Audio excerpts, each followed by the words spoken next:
Roger joins us now. We always look forward to engagement with Jim to talk about what is happening to the world of commodities, how he currently would like to explain this entire parabolic move what equity as an asset class has seen, and should we be really worried about China? First, Chinese government, they went against tech companies, gaming companies, and now Evergrande, the pure biggest real estate company in China, is on shaky wicket. Jim, fantastic to have you back. Thank you for joining us. Let's start with a big smile on your face. Indian markets at an all-time high, S&P at an all-time high. All global markets are celebrating.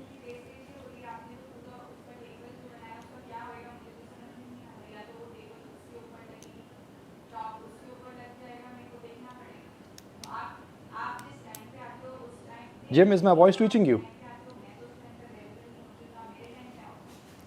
Jim, let's start with a big smile on your face. Global markets are doing cartwheels. Indian markets at an all-time high.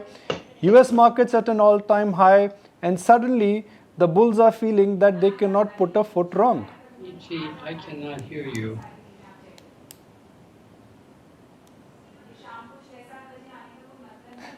I think my producer will have to patch the line again.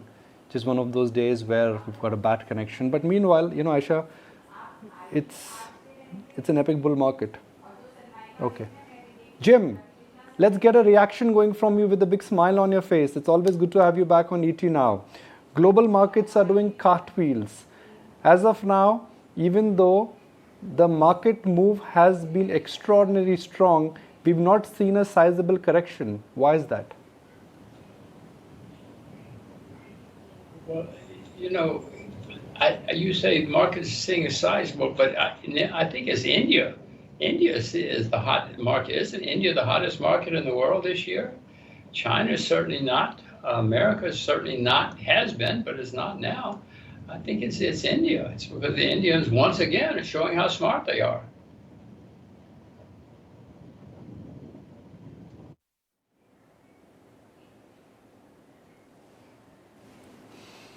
Jim, how would you define and how would you characterize what the Chinese government is trying to do? It started with a crackdown on Chinese gaming companies, came down to tech companies, and now looks like the Chinese government or the Chinese administration is in double mind on how they want to really approach Evergrande. Well, when they cut back on the lending, when they cut back on Ant and all of those companies, there were billions of dollars of unregulated lending going on, which was a disaster waiting to happen. So I'm delighted they cut back on that. Delighted they cut back on the tutoring because it gave some people an unfair advantage. I mean, the same thing happens in Singapore where I live. It's good for me because I can afford tutors, but it's not good for the country. So that was a good move as far as I'm concerned. Some of the rest of it I don't quite understand what's happening, but certainly China is hitting out at a lot of people and it's causing their market to go down. Now, if you can understand the Chinese mind in Beijing, I cannot. I wish I could, but look at India. The Sensex is I think it's all-time highs. It's a very hot market. We should all learn from you. But China, by the way, I just want to say China has a lot of debt now. They didn't have debt 20 years ago. Beijing says they're going to let people go bankrupt. They have been letting people go bankrupt. I hope they do. It would be good for China. It would be good for the world. It would not be good for the people going bankrupt, but it would certainly be good for the world.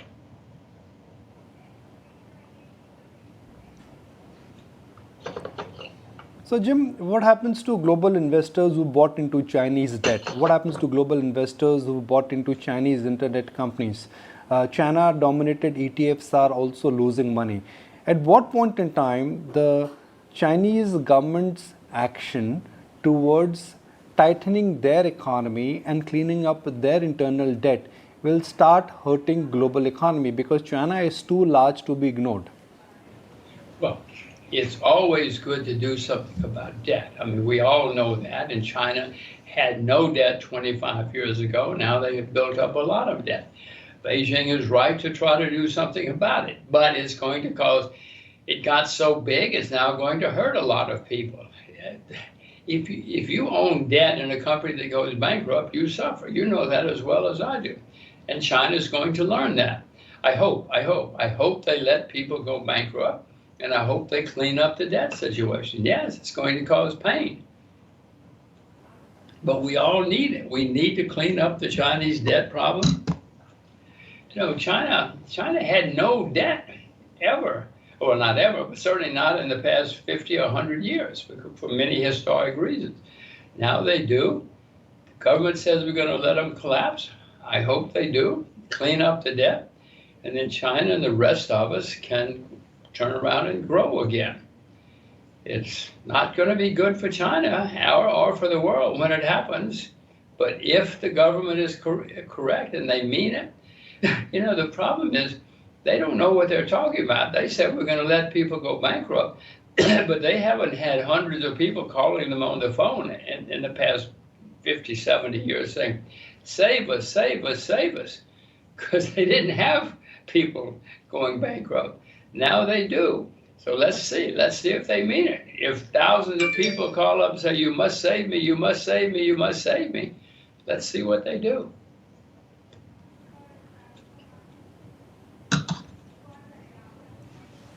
So Jim, my question is that if China slows down, it's a big engine which will slow down. Now, China is trying to clean up its debt, which is good news for the world if I look at the medium to the long term picture. But in the short term, China's importance for the financial market is huge. If China slows down, it will have an immediate impact on the commodity market. Can we look through that? Well, as you know as well as I do, I mean, I've been investing in many markets for a long time. We always have corrections. We always have bear markets. You know, in the U.S., we had Penn Central collapse. We've had a lot of things collapse. So we've always caused the markets to go down for a while. It wasn't the end of the world. And I don't think the collapse of many companies in China will be the end of the world. Not this time, not yet. Because the world is going to end someday, but not in your lifetime, and certainly not this time. So let the companies go bankrupt, let them collapse. It will cause many things to go down in price for a while, but I hope I'm smart enough that if that happens, I hope I'm smart enough, and if bargains develop, I hope I'm smart enough to buy more of whatever it is, whether it's silver or sugar or whatever it happens to be.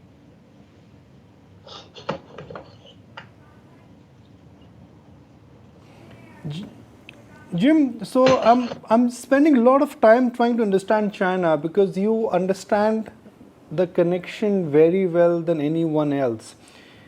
If I hypothetically present a scenario where China slows down further and it will have ripple in the short to medium term in global financial markets, then do you think somewhere central bankers will be forced not to increase interest rates? Because if a large engine, which is the second largest engine in the world, if that slows down, that means global growth will get compromised. And if that is the underlying factor, then somewhere do you think central bankers would be tempted to say that apart from COVID, now we've started worrying about China, which means that interest rates will not go higher? You know as well as I do that most central banks in the world are more worried about their job than anything else. And if things start slowing down, they're going to print money, they're going to buy bonds, they're going to do whatever they have to save their jobs, which means printing a lot of money, which means being very loose. And it's going to happen again. Is it good for the world? No, but they don't care about the world. They care about their jobs. Please, you know that. I've been watching and reading about central banks all my life. We've had 2 or 3 good central banks in my lifetime. In fact, India had one of the best. He's gone now, but you had one of the best central banks of my lifetime. But unfortunately, we don't have any good central bankers around anymore. The guy in Japan says he goes to work very early every morning, and he's a good bureaucrat, and he says he is going to print his word, unlimited amounts of money, and he is. So I own Japanese ETFs because he's printing money and buying Japanese ETFs. Is that good for the world? No, no, no. It's not good for the world. It's good for me, but it's not good for the world.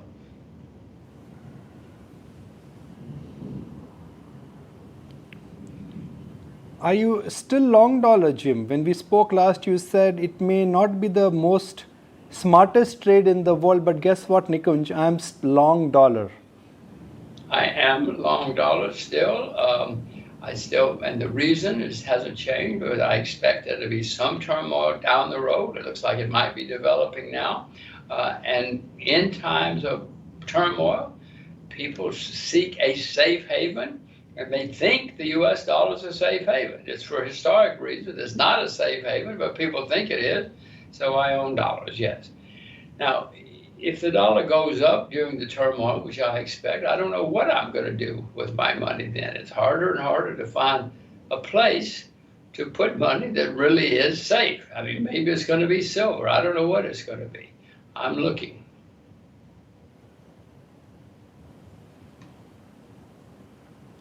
Why has silver and gold not participated? I mean, it's one of those trades which in a sense look like an obvious trade about a year ago, but from orange juice to cocoa, from timber to pork, every major commodity price has seen an uptick with the exception of gold and silver, which in a sense are languishing at the bottom of the barrel.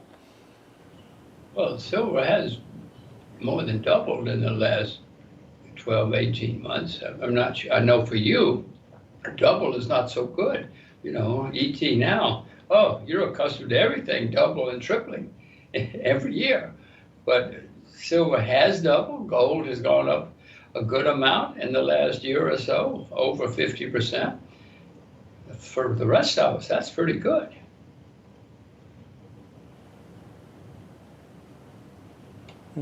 Well, I just meant in relative basis. Okay, so let me rephrase my question. Where do you think silver and gold is headed from now? Will that be an important part of your portfolio for next couple of years? I have not bought any gold or silver in a good while. I am waiting. I don't know. I'm waiting for something to happen. I'm waiting for the correction to continue. And if and when the correction continues, I hope I'm smart enough to buy more gold and silver somewhere along the line. I certainly will not get the bottom. I never get the bottom. Not good market timing. But I hope that I am smart enough to buy more gold and more silver somewhere along the line, because before this is over, gold and silver are going to go up a lot. But when people lose confidence in governments and lose confidence in money, they always buy gold and silver. They always have, and they will continue to do so. I'll watch ET now to decide when to buy gold and silver again.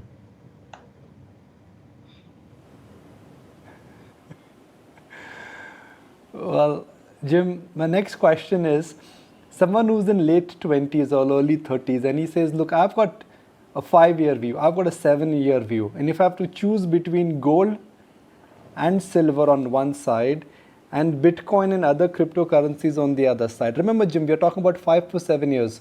What should be that obvious go-to place? For me, it would be silver. I would suspect, if Bitcoin becomes successful as money, which the bulls say it will, governments, in my view, will do something, because governments do not like to lose their monopoly. Governments do not like to lose control. They never have. And if it becomes successful, they will do something. Now, governments all over the world are trying to put money on the computer. In China, you cannot take a taxi with money. You have to use your computer money. You can have ice cream with money in China. China's ahead of the U.S., but everybody is working on it. Eventually, all money is going to be on the computer. And when that happens, I don't think the U.S., as an example, will say, okay, guys, this is now money, but if you want to use that money, you can. That's not the way the U.S. government works. They like to say, keep control.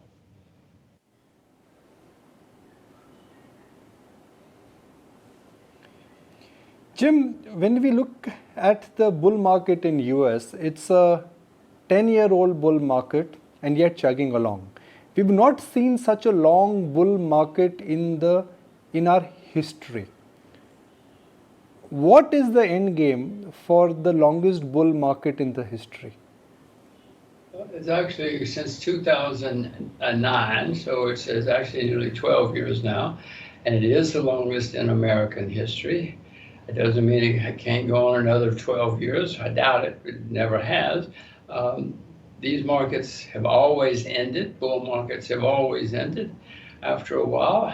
My view is that if we have a correction, the central banks are going to do their best to revive it again. They will be successful at least for a while, but that will probably be the last gas. We'll have one last boom up, maybe even a sell up, a fly up, whatever you call it. And then that will be the end. And then we're going to have a horrible bear market because there's so much debt. 2008, we had a horrible bear market because of too much debt. Since then, the debt everywhere has skyrocketed, and it has to, the next bear market cannot be better because there's so much more debt now. And it's going to be the worst in my lifetime. I don't particularly like saying it. I hope I survive it. So ET now should teach everybody so that everybody survives. I hope I survive.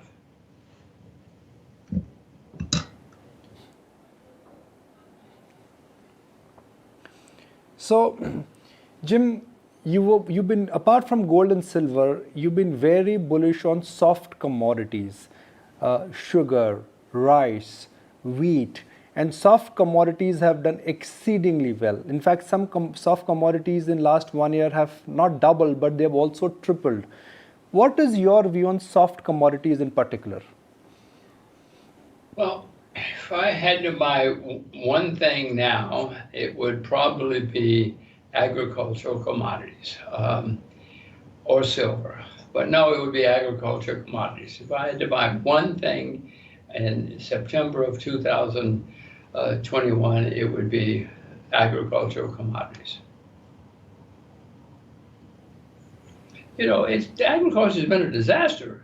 You don't have to, you know that. You don't have to watch ET now to find out. Agriculture has been a disaster for decades. The average age of farmers in America is 58. In Japan, it's 66. The highest rate of suicide in the UK is in agriculture. It's been a disaster. More people in America study public relations than study agriculture. I mean, it's been horrible. So I would buy agriculture.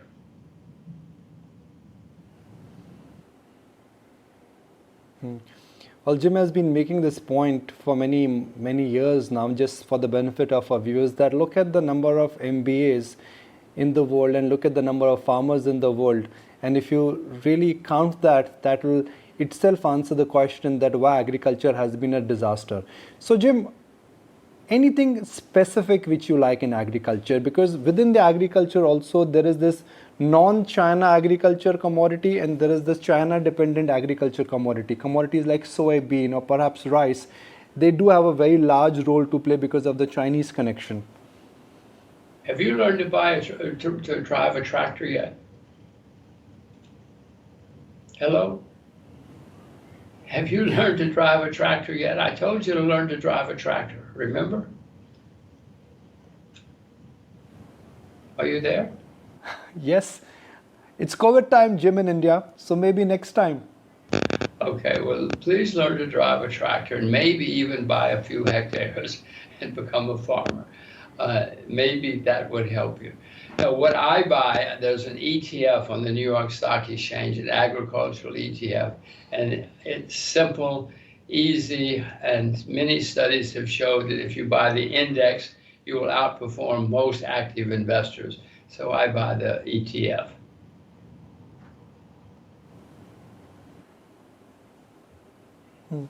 Jim, so before we wrap, I'm going to perhaps keep the tone of the question same and extend time frames. You've said that if there is one thing you would like to buy, it would be agricultural commodity. But what is that one thing you would like to short in September 2021? What would be that one trade? Well, I'm not shorting anything yet because there's so much money printing, and I have learned it's dangerous to short when there's a huge amount of money printing. I guess if I was shorting one thing, it would be the fangs in the U.S. Because they're just so expensive and they go up every day. I mean, you pick it, maybe Apple. I'm not short Apple, but they just go up all the time because everybody thinks they will never go down. And I guess I would short one of the I guess I would short Apple only because I don't know what I'm doing. I would probably short Apple if I could short one thing, but I'm not. I'm not shorting it.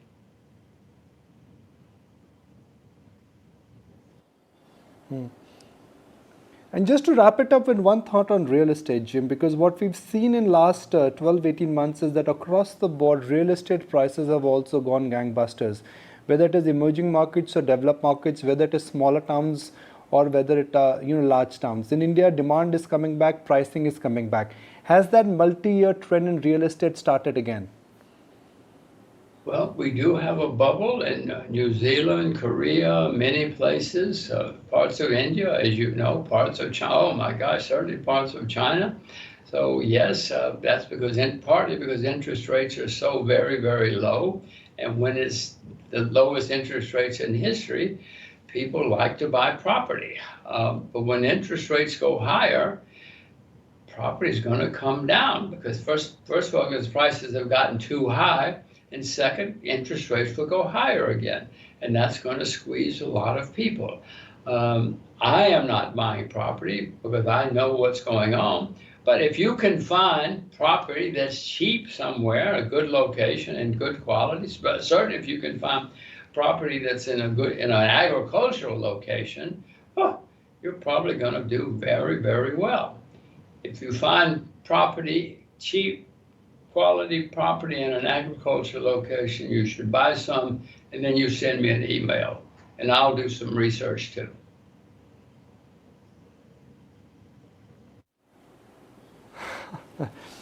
I look forward to changing notes with you, Jim, but really appreciate your time. It's just been such a pleasure to have you on ET now, and thank you, Jim, for really walking us through exactly 12 months ago, 13 months ago, when you came on air and you said it's time to buy silver, gold, and soft commodities. I'm sure our viewers have benefited because of that call. Well, I want to tell you again, I am a fan of ET. Whenever I come to India, I remember the first time I found the newspaper, I couldn't believe what a fabulous, fabulous newspaper it was. So I am still a big, big fan. Keep up the good work. Bye-bye. Thank you very much. Let's take a break. When we come back, we'll try and understand the demand trends of the real estate sector.